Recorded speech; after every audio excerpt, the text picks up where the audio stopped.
Somewhere in Utah, far from the glow of a Las Vegas stage, there is a private orchard quietly growing in the afternoon sun. And that orchard tells you everything you need to know about one of the most famous families in entertainment history. But before we get there, we have to ask, how does a man who once had thousands of girls screaming his name end up with dirt under his fingernails, planting trees in his backyard? The answer is stranger and more beautiful than you might expect. Donny Osmond does not keep a family tree on paper. He grows one from the ground up, literally.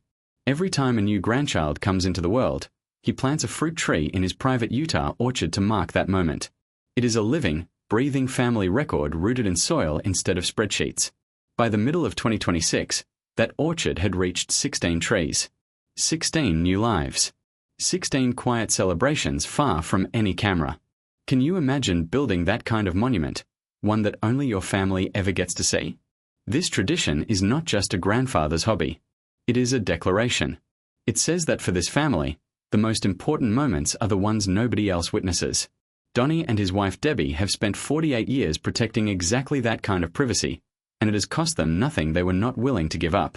But 2026 has brought something heavier than just new additions to the orchard. With the passing of Wayne and Alan Osmond, the family has quietly crossed a threshold. The original generation is stepping back, and the 5 sons are now the ones holding the torch. They are not just Donny's kids anymore.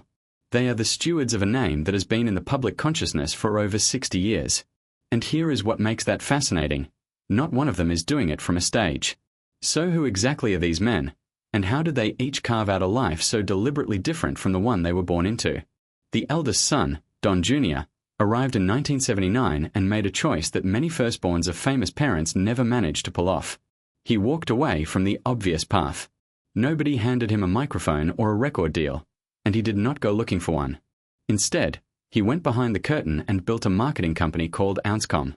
He became the strategist, the one who understands how fame actually functions and uses that knowledge to quietly protect the family brand. Think about that for a second. He could have chased his father's spotlight, but he decided it was more powerful to control who else gets to stand in it. Do you think it takes more skill to be the performer, or to be the person who makes sure the show keeps running? Right behind him is Jeremy, born in 1981, and his version of rebellion looks nothing like what you would expect. He did not make headlines or cause scandals. He just walked away, completely and calmly, and became a physical therapist. He earned a doctorate, opened a clinic, and dedicated himself to helping real people heal from real injuries. In 2026, he is watching his own son, Dylan, complete a mission of service in Uruguay. A third generation of Osmonds, choosing contribution over celebrity. When you sit with that for a moment, it hits differently. Jeremy helps one person walk again while his son serves an entire community on another continent. Which of those feels like the bigger legacy to you? The two of them together tell a story about a family that has figured out something most famous dynasties never do. They have separated identity from inheritance. They carry the name without being carried away by it. But not all 5 brothers left the music behind entirely. 2 of them found a way to keep it alive, just not in the way anyone would have predicted.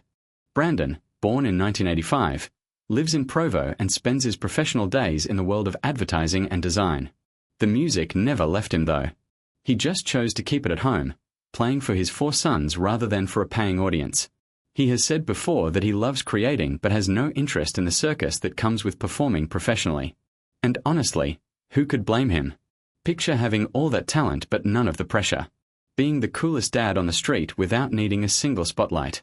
But here is where it gets interesting. His younger brother Chris took a very different approach to visibility. Chris, born in 1990, is the most publicly recognizable of the 5 in 2026.